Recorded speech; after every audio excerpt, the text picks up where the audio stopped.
வந்த வினையும் வருகின்ற வல்வினையும் கந்தன் என்று சொல்ல கலங்கிடமே செந்தில் நகர் சேவகாய் என்று திருநீற்று அணிபவருக்கு மேவ வராதே வினை. என் தங்கமே, எப்பொழுது நீயும் உன் குடும்பத்தாரும் மட்டுமே இறங்கி சென்று கொண்டிருக்கின்றீர்கள். ஆனால் உன்னுடைய துணை வீட்டிலோ எப்பொழுதும் அதிகாரத்தின் உச்சியிலேயே இருக்கின்றார்கள். எனவே பலமுறை சண்டை வந்தாலும் நீ அவருடைய வீட்டிலிருந்து வெளியேறவில்லை.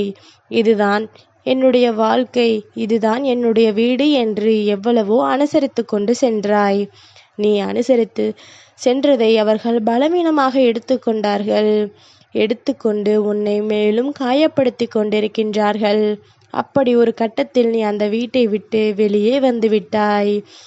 அதை சற்றும் எதிர்பார்க்காத உன்னுடைய துணையின் குடும்பத்தார்கள் என்ன செய்வது என்று தெரியாமல் தவித்து கொண்டிருக்கின்றார்கள். எப்பொழுதும் பேச்சை வாங்கிக் கொண்டு இங்கே இருப்பவர் இப்பொழுது எதற்காக வெளியே சென்றார் என்று பல குழப்பங்களோடும் நீ இல்லாததை நினைத்து இப்பொழுதுதான் வருத்தம் அடைகின்றார்கள். நீ இருக்கும் பொழுது உன்னை திட்டி தீர்ப்பதும், நீ இல்லை என்ற பொழுது உன்னை தேடுவதும் அவர்களுடைய வேலையாயிற்று. இப்பொழுது உன்னுடைய துணையின் குடும்பமே உன்னை வீட்டிற்கு வரப்போகின்றார்கள். வந்து அவருடைய வீட்டிற்கு உன்னை வரச் சொல்லுமாறு கேட்கப் போகின்றார்கள். அப்பொழுது நீ என்ன சொல்ல வேண்டும் என்பதனை உன் சிங்காரவேலன் நான் சொல்கின்றேன். அப்படியே அவர்களிடத்தில் பேசிவிடு என் தங்கமே. போதும், நான் இனி வருவதாக இல்லை. நீங்கள் எப்பொழுதும் என்னை இப்படி இழிவாக நடத்துகின்றீர்கள். ஒரு வேலை செய்யும் பெண் போல நீங்கள் என்னை நடத்துவது எனக்கு பிடிக்கவில்லை என்று உன் மனதில் என்னவெல்லாம் இருக்கின்றதோ அதை அத்தனையும் வெளிப்படையாக வெளியே பேசிவிடு. அப்பொழுதுதான் உன்னுடைய மனம் சற்று சாந்தம் அடையும். நீ நல்ல குணம் படைத்தவர்.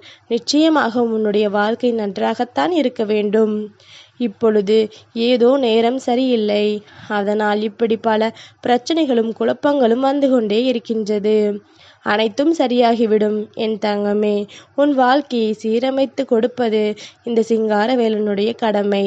நீ எப்படி வாழ வேண்டும் என்று ஆசைப்பட்டாயோ அப்படி வாழப்போகின்றாய். அதற்கான முன்னோடிதான் இந்த சண்டை. இந்த சண்டை முத்திவிட்டது என்று நினைக்காதே. நிச்சயம் உன் மனதிற்குள் ஏற்றது போல நல்ல விஷயம் நடக்கும். ஒரு சண்டை வந்தால்தான் உன்னுடைய அருமை வீட்டில் உள்ள அனைவருக்கும் புரியும் என்று முடிவெடுத்துதான் உன்னை அந்த வீட்டை விட்டு வெளியேற இந்த சிங்காரவேலன் செய்தேன். உன் வாழ்க்கையில் நடக்கப் போகின்ற அனைத்தையும் முன்கூட்டி அறிந்தவன் நான். நிச்சயமாக உன் வாழ்க்கையில் நல்லது நடக்கும். அதற்கு சில கஷ்டங்களும் காரியங்களும் நீ படத்தான் வேண்டும். அத்தனையும் பட்டுவிட்டாய். இன்னும் கொஞ்ச நாட்களில் உனக்கு மகிழ்ச்சியான செய்தி வரும். மகிழ்ச்சிக்கும் மேல் மகிழ்ச்சி உன் வாழ்க்கையில் வரும். நிச்சயமாக நீ நேசித்தவருடன் சந்தோஷமாக இருப்பாய். அவர்களுடைய வீட்டில் இருப்பவர்களும் அனுசரித்து செல்வார்கள். அதற்கான காலமும் நேரமும் கூடிய விரைவில் வந்துவிடும். நீ கவலைப்படாமல் நிம்மதியாக இரு. சிங்காரவேலனுக்கு அரோகரா.